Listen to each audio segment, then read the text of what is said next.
श्री कालिका पुराण में नारद आगमन वर्णन।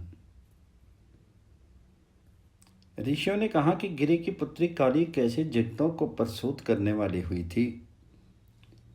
दक्ष की पुत्री ने तनु का त्याग करके हर को फिर अपना पति किस प्रकार से प्राप्त कर लिया था। उसने पिता को प्रभुता का आधा शीर कैसे हरण किया था। ये सब हम पूछने वाले हैं। हे महामते, आप भली भांति ये सब वर्णन कीजिए। मार्कंडेय ऋषि ने कहा, हे मुनि शार्दुल, तो आप लोग श्रवण कीजिए कि जिस तरह से दाक्षायणी सती हुई और फिर गिरि की पुत्री ने जैसे पूर्व में आधा शीर किया था, पूर्व में दाक्षायणी सती ने शीर का त्याग किया था, उसी समय में हिमवान गिरि को मेनका मन से उत्पन्न होगी थी। जिस समय हिमाचल पर दक्ष कन्या हर के साथ खेलती थी, उस समय में मेनका उसकी हितैषिणी हुई। हे द्विजो, मैं उसकी सुता हूँ, ये मन में धारण करके उसी समय देवी ने प्राण त्याग दिए और वह हिमवान की पुत्री हुई। जिस समय पहले दक्ष के ऊपर क्रोध करके दाक्षायणी ने प्राणों का त्याग किया था, उसी समय मेनका देवी शिवा की आराधना करने की इच्छा वाली हुई थी।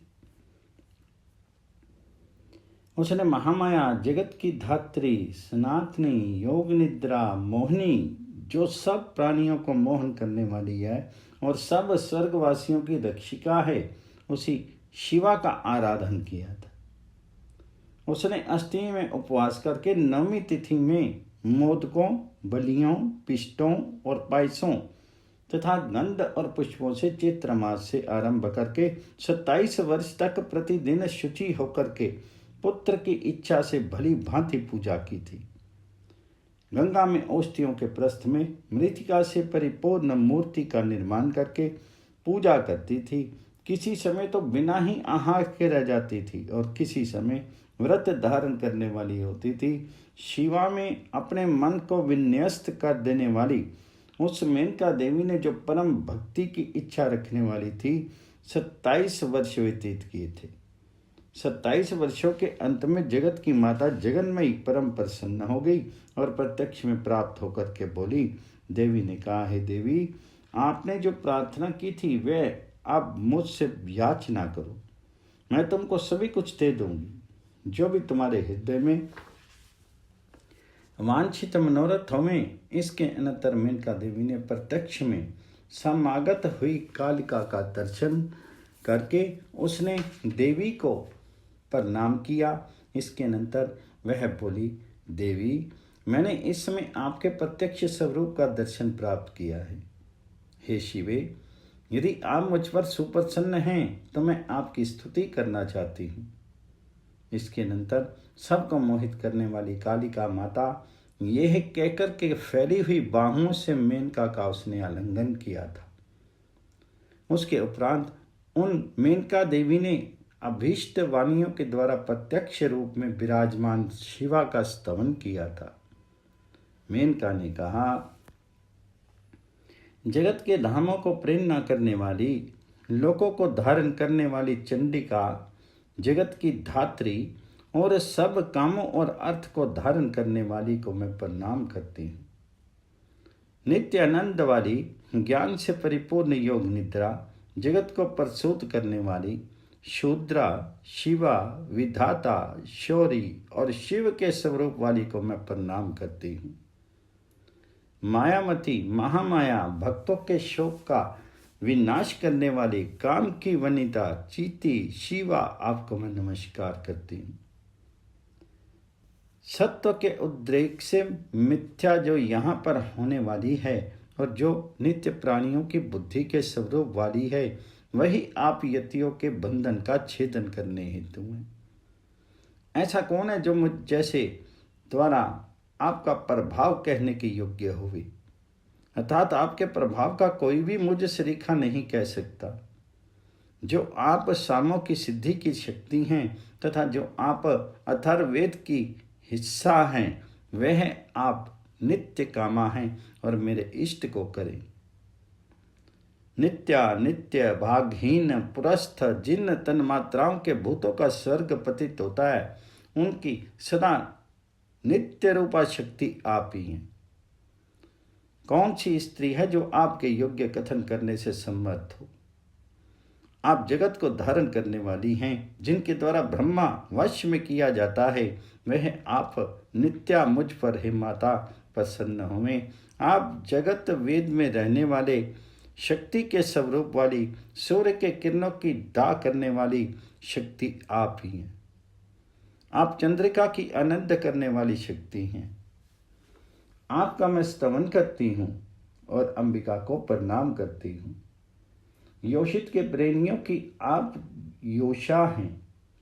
आप उद्धरिताओं की विद्या हैं। आप समस्त जगतों की वांछा हैं और आप ही भगवान हरि की माया हैं, जो नित्य ही अनेक स्वरूपों को धारण करके सृष्टि और प्रलय करने वाली हैं। आप ही ब्रह्मा, अच्युत और शिव के शिरों के हेतु हैं। आप मुझ पर प्रसन्न हो जाइए, मैं आपको पुनः प्रणाम करती हूँ। इसके अनंतर वह जगतों की माता कालिका पुनः मेनका देवी से बोली थी कि जो भी आपका अभीष्ट वर हो उसका वरण करो। इसके अनंतर यशस्विनी मेनका ने सबसे प्रथम तो 100 पुत्रों के उत्पन्न होने का वरदान मांगा। जो पुत्र वीर्य पराक्रम और आयु से संयुक्त होंगे और रिद्धि सिद्धि से भी युक्त होंगे। इसके अनंतर एक कन्या के उत्पन्न होने का वरदान चाहा था, जो सुंदर रूप वाली, गुण गणों से शोभायमान, दोनों कुलों का आनंद करने वाली और तीनों भवनों में दुर्लभ होगी। इसके पश्चात मुनियों के समान मेनका ने से भगवती ने कहा था कि मंद मुस्कान पूर्वक उसके मनोरथ को पूर्ण करती हुई थी। देवी ने कहा, आपके 100 पुत्र होंगे जो बल वीर्य से समन्वित होंगे। उनमें मुख्य एक बलवान सबसे प्रथम होगा और आपकी पुत्री देवों, मनुष्यों और राक्षसों के हित के लिए तथा संपूर्ण जगतों की भलाई के लिए मैं होंगी। आप सुखपूर्वक प्रसव करने वाली तथा नित्य ही पतिव्रता, अम्लान रूप से संपन्न और सुभगा होगी। इस रीति से इतना कहकर के जगत की धात्री वहीं पर अंतर ध्यान हो गई। मेनका परम प्रसन्नता की प्राप्ति करके अपने स्थान में प्रवेश कर गई। इसके उपरांत काल के संप्रांत होने पर मेनका ने अचलों में अति उत्तम मैनाक पर्वत को प्रसूत किया, जो आज तक पंखों के सहित सागर के मध्य निवास किया करता है।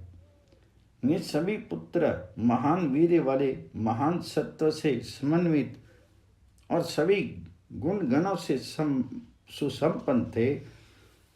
इसके उपरांत वह जगन में ही योग निद्रा काल का देवी, जिसने पूर्व में सती के रूप का त्याग कर दिया था, जन्म ग्रहण करने के लिए मेनका के समीप में गई थी। भाई के अनुसार मेनका के उदर से शिवा से सम उद्भूत होकर के सागर से लक्ष्मी की ही भांति सम उत्पत्ति ग्रहण की थी। बसंत के समय नक्षत्र के योग में 9वीं तिथि में देवी आधी रात्रि में शशि के मंडल से गंगा के ही समान सम उत्पन्न हुई।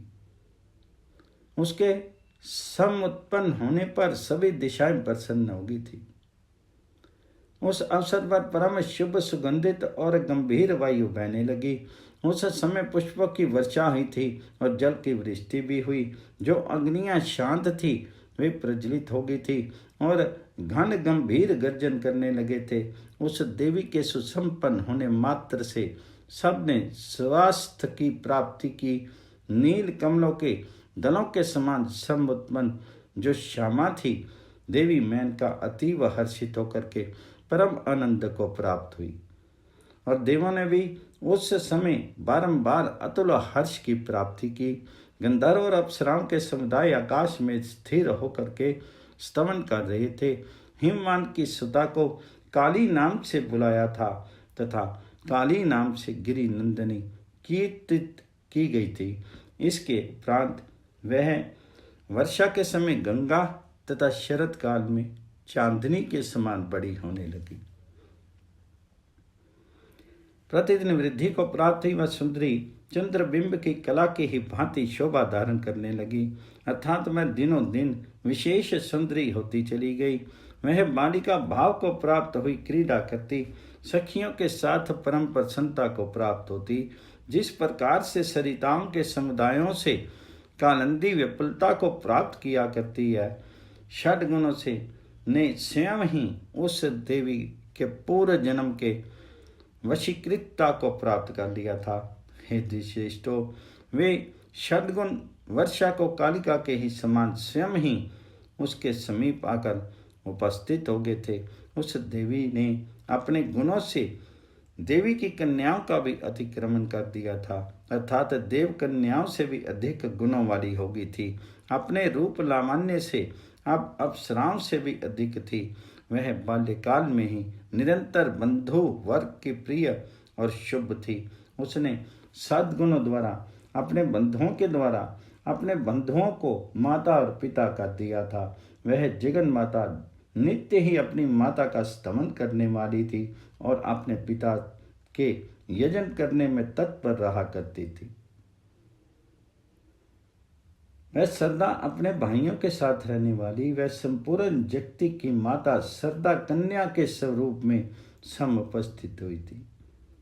जिस तरह से विमावसु के समीप में कालिंदी निवास किया करती है, उसी भांति वह भी सदा अपनी पिता के समीप निवास किया करती है। इसके अनंतर एक बार हिमवान गिरी उसे अपने पास रख करके अपने पुत्रों के साथ संगत होकर के परम कौतुक से स्थित हुए। उसके उपरांत देवलोक से नारद मुनि वहां पधारे। उन्होंने हिमवान को सुतों के साथ सुखपूर्वक का सीन देखा। उनके निकट उन्होंने सूर्य से कालिका के समान ही काली का भी अवलोकन किया, जैसे चंद्रमा की चांदनी हो, जो कि शरत काल की रात्रि में भली भांति बड़ी हुई हुआ करती है। उस गिरिराज के द्वारा उन नारद मुनि का अभ्यर्चन किया गया और उनको आसन आसीन होने के लिए दिया गया। उस आसन पर बैठे हुए देव ऋषि नारद जी ने सबसे प्रथम उस पर्वतराज से कुशल प्रश्न और वृत्तांत पूछा। बोलने में महान कुशल देव ऋषि नारद जी ने जब संपूर्ण वृत्तांत जान लिया तब बहुत ही हर्षित होकर के मेनका से बोले, ये आपकी पुत्री बहुत सुंदर है और चंद्रमा की आद्य कला के ही समान वर्धित हो गई है। हे शैलराज, ये आपकी कन्या समस्त शुभ लक्षणों से शोभायमान है। ये सदा हर के अनुकूल भगवान शंभु की दयिता होने वाली है। यह तपस्वी चित्त को अपने वश में कर लेगी और वे भगवान शंभु भी इसके अतिरिक्त अन्य किसी स्त्री के साथ विवाह नहीं करेंगे। इन दोनों का जैसा प्रेम है वैसा दूसरे किसी का नहीं है। ना तो ऐसा प्रेम कभी हुआ है और ना इस समय है तथा भविष्य में भी नहीं होगा। इसके द्वारा बहुत से सुरों के कार्य होंगे। हे क्रियों में श्रेष्ठ, इसी के द्वारा भगवान हर अर्धनारीश्वर हैं और इसी को चंद्रमा की ज्योत्सना के ही तुल्य परम सौहार्द होगा। मैं भगवान शिव के आधे शरीर को अपने आस्पद में करेंगी। तप के द्वारा भगवान हरि के प्रसन्न होने पर यह विद्युत के समान तुम्हारी पुत्री काली हो जाएगी। इसके पीछे यह गौरी इस नाम से लोक में ख्याति को प्राप्त करेगी। शिव के अतिरिक्त अन्य किसी के लिए भी इसके प्रदान करने को आप अपना मन करने योग्य नहीं हैं। देव ऋषि नारद जी के इस वचन का श्रवण कर विशारद हिमवान ने मुनि से कहा, हे महादेव जी, संग को त्याग किए हुए हैं और संयत आत्मा वाले हैं। वे तो देवों के अगोचर उपांशु तप का समाचरण कर रहे हैं। हे देव ऋषि, वे ध्यान के मार्ग में समाधिस्थ हैं और अपना मन पर ब्रह्म में अर्पित कर रखा है। वे उससे किस प्रकार भ्रष्ट होंगे? इससे मुझे बड़ा भारी संशय हो रहा है। वे पर ब्रह्म अक्षर हैं और प्रदीप की कालिका के ही समान हैं। वे सर्वत्र अंदर ही देखा करते हैं और बाहर के पदार्थों को कभी भी नहीं देखते हैं। हे द्विज, ये बात नित्य ही किन्नरों के मुख से सुनी जाती थी। जिनका अंतःकरण इस प्रकार का है, वे हर कैसे ध्यान के भ्रष्ट किए जा सकते हैं। विशेष रूप से ये सुना गया है कि भगवान शंभु ने दाक्षायणी के साथ पूर्व में प्रणयन किया था। उसे मैं कहता हूँ, मुझसे आप श्रवण कीजिए। शिव ने दाक्षायणी से कहा था, हे प्रिय, हे सती, तुम्हारे बिना मैं अन्य किसी भी वनिता को अपनी भार्या बनाने के लिए ग्रहण नहीं करूँगा। ये सत्ता सत्य है जिसे मैं आपको बता रहा हूँ। अब उस सती के मृत हो जाने पर वे कैसे अन्य स्त्री का ग्रहण करेंगे। देव ऋषि नारद जी ने कहा, हे गिरिराज, इस विषय में आपको चिंता नहीं करनी चाहिए। आपकी पुत्री सती ही उत्पन्न हुई है और ये हर के लिए ही जन्म धारण करने वाली हुई है। इसमें लेश मात्र भी संशय नहीं है। इतना कहकर के ही देव ऋषि नारद जी ने गिरिराज से ये सभी कहकर के सुना दिया था। जिस तरह से सती मेनका के उदर से समुत्पन्न हुई थी, गिरिराज ने वह सब पूर्व में घटित वृत्तांत नारद जी के मुख से श्रवण किया, तो वह अपने पुत्रों और दारा के सहित संशयहीन हो गए। उस अवसर पर काली ने नारद जी के मुख से ये सब कथा का श्रवण किया था और वह लज्जा से नीचे की ओर मुख वाली हो गई और मंद मुस्कान में विस्तृत सुख वाली हो गई। गिरि हिमवान ने उस सती को हाथ से पकड़ करके और मुख को ऊपर की ओर उठाकर उसके मस्तक पर आघ्रान करके उसको अपने ही आसन पर बिठा लिया। इसके अनंतर नारद जी ने पुनः शैलराज की पुत्री से कहा, जिससे गिरिराज और तन्यों के सहित मेनका को बड़ा हर्ष हो रहा था, हे शैलराज, आपके इस सिंहासन से इनको क्या होगा? इनका आसन तो सदा ही भगवान शंभु के उरु होगा, अर्थात आपके द्वारा दिया हुआ सिंहासन का आसन इनके लिए कोई महत्व की बात नहीं है, क्योंकि ये तो शंभु के उरुओं पर बैठने वाली होगी। हे गिरि, हर के उरुओं का आसन प्राप्त करके इसे अन्य किसी भी आसन पर तुष्टि की प्राप्ति नहीं हो सकेगी। देव ऋषि नारद ने परम उदार वचन शैलराज से कहा था और देवयानों के द्वारा वे उसी क्षण सर चले गए। गिरपति भी चिंता, हर्ष और सम्मोह से संयुक्त होकर के अपनी अचला भार्या के सहित पदम गर्भ अंतःपुर में प्रवेश करके ओम कालिकाय नमः। श्री कालिका पुराण में भगवान शिव का हिमवान में निवास। वहीं पर परम से पर अक्षर अपने आत्मा को तथा नित्य ही ज्ञान में चित्त एवं निरामय और निराकुल ज्योति रूप प्रदीप की आभा वाले जगन में द्वैत से हीन विशेष रूप से एकाग्र होकर के भर्ग भगवान शिव चिंतन करने लगे। कुछ दूसरे नंदी, भृंगी आदि जो गण थे वे महाभाग द्वारों पर स्थित थे, किंतु ध्वनि नहीं होती थी। वे सभी शब्दहीन होते हुए संस्थित थे।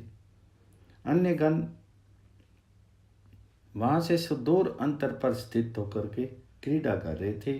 कुसुमों, दलों, भक्तों और गिरि के झरनों से रत्नों को खोजते हुए गैरिकों से भूषित वे गण थे। गिरिराज गणों के सहित गए हुए भगवान हर का विलोकन करके गणों के सहित अपने स्थान औष्ठी प्रस्थ से निर्गत होकर के पूजा के लिए उपस्थित हुए थे और यथोचित रूप से उनका अभ्यर्चन किया था। भगवान शंभु ने भी प्राश्रद्धा से संयुक्त होकर के उनकी अर्चना ग्रहण की थी। भगवान योग में स्थित मुस्कुराते हुए से उस गिरिराज से ईश्वर ने कहा, मैं आपके इस प्रस्थ पर तप का समाचरण करने के लिए ही इस एकांत स्थल में समागत हूँ। मेरे शिविर में कोई भी नहीं आवे, ऐसी व्यवस्था कर दीजिए। आप महान आत्मा वाले हैं, आप जगत के धाम हैं और मुनियों के सदा आश्रय हैं। देवों, राक्षसों, यक्षों और किन्नरों तथा द्विजातियों के सद आवाज, हे गिरिश्रेष्ठ, मैंने वहाँ पर आश्रय ग्रहण किया है, सो अब जो योग्य हो वह करिए। इतना कहकर के जगतों के स्वामी वृषभध्वज चुप हो गए। उसी समय गिरिराज ने भगवान शंभु से प्रणय पूर्वक ये कहा, हे परमेश्वर, आप तो जगतों के स्वामी हैं। आपने मुझे पवित्र कर दिया। आपने इस मेरे देश में समागम किया है। इससे आगे जो भी मेरा कर्तव्य हो वह मुझे उपदेश कीजिए। आप तो महान तप के द्वारा यत्नों में प्रायण देवों के द्वारा भी प्राप्य नहीं हुआ करते। हे जगन्नाथ, मेरा बड़ा सौभाग्य है कि आप स्वयं ही यहाँ पदार्पण कर उपस्थित होगे। मैं तो यही समझता हूँ कि मुझसे अधिक धन्य कोई भी नहीं है और ना मुझसे अधिक कोई पुण्यशाली ही है, जो कि आप तपश्चर्या करने के लिए हिमवान के प्रस्थ पर स्वयं ही समुपस्थित होगी। हे परमेश्वर, मैं तो आप अपने आप को देवेंद्र से भी अधिक मानता हूँ कि गणों के सहित आपके द्वारा स्वेच्छा से जिस समय मैं प्राप्त हो गया हूँ। इतना कहकर के गिरिराज पुनः अपने घर में आ गए और उसने नियम के लिए अपने परिवारों को तथा गणों को आदेश दिया था, आज से कोई भी गंगा अवतरण पर नहीं जाएगा। मेरे शासन के बिना जो कोई भी वहां पर गमन करेगा उसको मैं दंडित करूंगा। उस गिरिराज हिमवान ने इस रीति से अपने लोगों को नियमित करके तिल, पुष्प, कुशा और फल लेकर शीघ्र ही अपनी ही पुत्री के साथ भगवान शंभु के समीप गमन किया। इसके अनंतर ध्यान में प्रायण जगन्नाथ शंभु के समीप में गमन करके सब गणों से समन्विता काली अपनी पुत्री से प्रणाम करवाया। जो तिल, पुष्प आदि थे वह सभी उससे उनके आगे रख दिया था। फिर अपनी पुत्री को आगे करके उस शैलों के राजा ने भगवान शंभु से ये कहा, है भगवान, मेरी पुत्री आपकी आराधना करने के लिए समादिष्ट है और आपकी आराधना की इच्छा से यहाँ पर लाई गई है। हे शंकर, ये अपनी सखियों के साथ नित्य आपकी सेवा करती है। यदि आपका मेरे ऊपर अनुग्रह है तो आप इसको सेवा करने के लिए अनुज्ञा प्रदान कीजिए। इसके अनंतर भगवान शंकर ने उसका अवलोकन किया था कि वह प्रथम यौवन में आरूढ़ थी और उसके विकसित कमलों के सदृश उनका मुख पूर्ण चंद्र के समान था। मैं समग्र केशव के समूह से वेश विजृंभिका को प्राप्त हुई थी। उसकी ग्रीवा खंभों के समान थी, उसके नेत्र विशाल थे और उसके दोनों कानों का जोड़ा परम सुंदर एवं उज्जवल था। मेरी नाल के सदृश आयत पर्यंत बाहुओं के युगम से वह परम मनोहर थी। उनके कुंडलों के स्थान में कमल थे और सुंदर और क्षीण मध्य भाग के धारण करने वाले थे और उनके दोनों पादों से वह परम मनोरम थी। मध्य भाग से क्षीण महान सत्व वाली स्थूल और धन वृत्त से उज्जवल थी। उनकी जंघाएं सुंदर थी, नाग के समान उनकी नासिका थी तथा वह निम्न नाभि से भूषित थी। उनकी जंघाओं के अग्रभाग सुव्रत और सुंदर थे। 3 संस्थाओं में गंभीर और 6 स्थानों में समुन्नत थी। सभी सुलक्षणों से संपन्न व तीनों लोकों में दुर्लभ थी। ध्यान के पिंजर में बंधे हुए मुनियों के मन को भी दर्शन करने ही से भ्रष्ट करने में समर्थ वह योषितों के समूह की शिरोमणि थी। उस मनोहर को देख करके तपश्चर्या के लिए नित्य ध्यान करने वालों को विघ्नों का हेतु और अनुराग को बढ़ाने वाली तथा काम रूपी थी।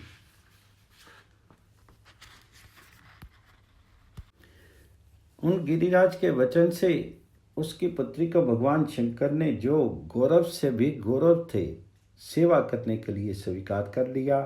भगवान शंभु ने कहा कि हे शैलराज, ये आपकी पुत्री अपनी सखियों के साथ नित्य ही मेरी सेवा करने के लिए निर्भीक होकर के स्थित रहे। ये कहकर के भगवान हर ने उस देवी को सेवा के लिए ग्रहण कर लिया। यही महान धैर्य है कि विघ्न बाधा ना कर डाले। विघ्न रहित स्थान को प्राप्त करके तप द्विजों के द्वारा किया जाता है। विघ्नों के रहित विघ्न के हेतु को पराभूत करके जो प्रवृत्त होता है वह तपो का महत्व है और तपस्वियों की धीरता है। इसके अनंतर गिरिराज और परिचारकों के सहित अपने पुर में आ गया और भगवान शंभु ध्यान के योग से परीक्षा का चिंतन करने के लिए स्थित हो गए। काली अपनी सखियों के साथ महादेव चंद्रशेखर की सेवा करती हुई गमन और आगमनों के द्वारा स्थित हो पाई थी। किसी समय वह सखियों के सहित भगवान शंकर के आगे शुभ गीत का विस्तार करते हुए पंचम स्वर में गान किया करती थी। किसी समय वह भगवान हर के लिए कुश पुष्प आदि समिधा और जल से सखियों के सहित स्नान का सत्कार करती हुई उस समय वहाँ पर निवास करती थी। किसी समय नियत रूप से शिव के मुख का वीक्षण करती हुई सकाम होकर के उनके विषय में चिंतन करती थी। तब भी वह हर के मुख का चिंतन किया करती थी। किस समय ये भूतेश्वर मेरा पानी ग्रहण करेंगे और अनेक सद्भावों की भावनाओं से मेरे साथ रमन करेंगे, इसी चिंता में प्रायण होती। काली स्वप्न में परमेश्वर का अर्चन करती हुई सदा उन्हीं परम प्रभु की चिंता में तत्पर रहा करती थी। आगे काली जब महेश्वर का ध्यान करती थी तब भगवान भूतेश ने उसको स्वभाव में प्रस्थित हुए जाना था, किंतु उस समय में गर्भवत बीजों से युक्त देह वाली है। इससे उस समय में उसको गिरीशा ने अधृत व्रत वाली को भार्या बनाने के लिए ग्रहण नहीं किया था। महादेव जी ने उस समय उसे देख करके यही सोचा था कि यह गिरि की पुत्री किसी प्रकार से तपश्चर्या के व्रत को करेगी। किए हुए व्रत से और संस्कारों से गर्भ बीज से वर्जित काली को जो निजा और अति दुष्टा है अपनी प्यारी भार्या के रूप में ग्रहण करूंगा। व्रत से और संस्कारों से गर्भ के बीज की भी मुक्ति होती है। इससे जैसे भी ये काली व्रत करे ये कैसे युक्त होवे। भूतेश शंभु ये चिंतन करते हुए उस समय में मन लगाने वाले होकर के संस्थित हो गए थे। ध्यान में सम आसक्त होने से अन्य कोई भी चिंता नहीं हुई थी। काली प्रतिदिन भक्ति भाव से शंभु की अत्यधिक सेवा किया करती थी और उस महात्मा के स्वरूप का निरंतर चिंतन किया करती थी। ध्यान में प्रायण हर नित्य ही प्रत्यक्ष काली को भूल करके पूर्व वृत्तांत को देखते हुए भी नहीं देखते थे।